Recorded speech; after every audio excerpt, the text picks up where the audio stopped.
compost and brewing it and making a tea. And there's aerobic compost teas and anaerobic compost teas. The aerobic works so much better than the anaerobic, but they both work. They just work differently. When brewing the compost tea, the aerobic compost tea, what is there a temperature that's too hot? Like if I want to start a batch in my garage, it's like 95 degrees in there. Is that going to do me any good?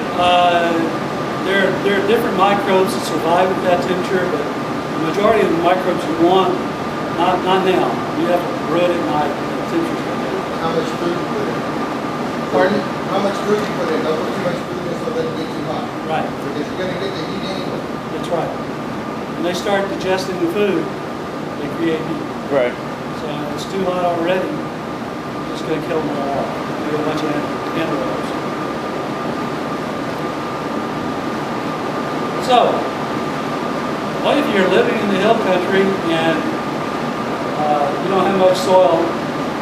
What's the best way to conserve water? I gave you a hint. Add more soil. Add more soil. I come over here on the other side of 35 and get soil. Yeah. Take it over to Take the black stuff from this on side. this side. Now, can you add sand to clay? Yeah. Yeah? What do you make? Concrete. Concrete. Right. That's right. But you can take clay and add it to almost anything. So it's nice to take this black dirt over here, which is real good. Most people hate it. Yeah, But when you get enough organic matter into this, you can grow anything in the world. Yeah. You can. You can get out in the farm and play. So, yes, sir. Bring a trailer, I live here. You can't sell enough tomatoes right now, so it's going to load up the bunch of them. It really works. It's really good. So the other thing that we can do is, of course, catch water. I mean, catch it in drums, catch it in tanks, catch it on top of the roof, catch it any place you can catch it. And we'll try to catch it and keep it and hold it until we need it. And we've talked about rain catchment systems before. There's a lot of people out there talking about it. Obviously, in our drought, it goes quick. But this year, my wife decided to grow blueberries. Can you grow blueberries in this area? No. Not unless you grow them in containers. Grow lots of them. Add acid to the soil, which is what she's doing. And water with rainwater. We've had to water twice this year with tap water. We're watering with tap water now because we finally got to a point where all our water source ran out of catchment. What were we catching it in? Barrels, just like he has out there in Blackwood. It doesn't take much roof surface to catch 1 inch of water. So 10 by 10 here, 1 inch. How'd you make the soil acidic? How to make the soil acidic? A lot of humates, a lot of sulfur, a lot of magnesium, basically organic acids, phosphoric, sulfuric, things like that. So, questions, comments, or insults so far? Yes? Actually, farmers used to take that back one, put it down to Castleton, put it in the farm fields. What's so good about that? Well, that one was just another form of compost, but it also adds nitrogen to the soil, which improves the microbial activity, which gets that soil web going, and once that soil web is healthy, you retain more moisture. So I know they're saying, I'm doing some trees, around different areas of that. Same tree, put trees to Castleton, and improve. You trade up. That's opposite that soil or something. Extra that soil or something. Well, it's got a lot of clay. I mean, it's got the type of clay that you want. Not too much, not too little. It's good on the soil. Depending on where you are in Castleton. I got the concrete, actually, get off some of the roof with a chainsaw. Yeah. I put it down there and through. Sure. What about adding soil supplements? What kind of supplements can we add to the soil? Compost. Compost, mulch. You actually add mulch into the soil as well. I talk about rice hulls. There's a place in Gonzales called Looney's Litter. He sells composted rice hulls and he sells raw rice hulls. What's it called? Looney's Litter on Highway 183 going into Gonzales off of Keene. Looney's. Looney's Litter. I like to do it. And he'll deliver. And if you're going to go pick it up yourself, be sure you have a airtight container. It's hot all over the place.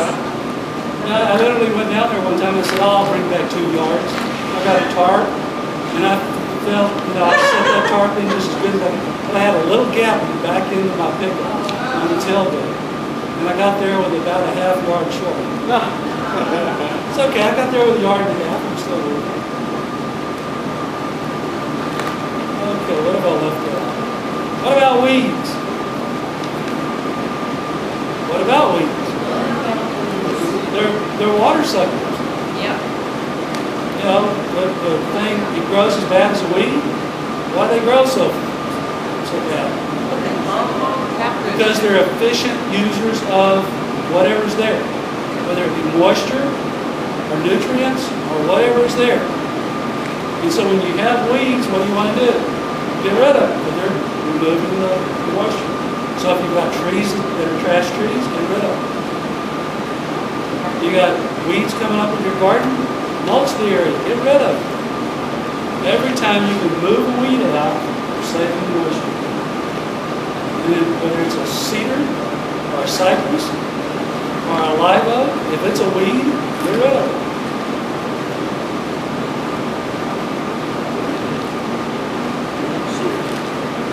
You're not going to believe this, but the less people water, the more water they have. Why is that? Not using the water. No. Most of the water is being pulled from some other source and real deep down. Plants become more efficient? The plants become more efficient. Gold star. Gold star. Is that what I call my tomatoes? Efficient? Efficient? Because they're all shriveled up. Well, that's because we humans tend to equate the plant's comfort with our comfort. It's hot outside, I need water. They're wilted, I need water. But knowing the signs of wilt. Now the first sign of wilt is what? Plant shrugs just a little bit. On grasses, what do? They fold very good. That's the first sign of wilt. You don't need to water when the plant falls in. In fact, and now I don't know this has been ever proven. I've never seen anybody do any research on it. But you know me, I'm one that's curious. I go digging in the ground. And I grow plants out of my nursery.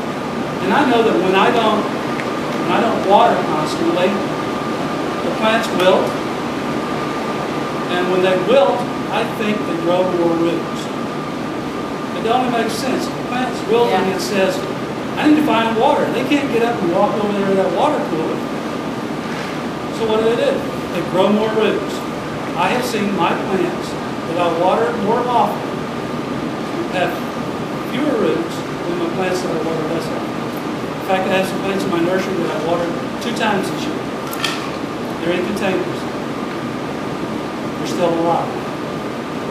They also have little roots coming out the bottom of them. Not big roots, little tiny ones. Remember I talked about drilling small holes in the bottom of the container at one of the meetings? That's exactly what happens. The small roots go through there, they grow big roots underneath, they harvest water. Twice this year, in the middle of the drought. You're still looking good.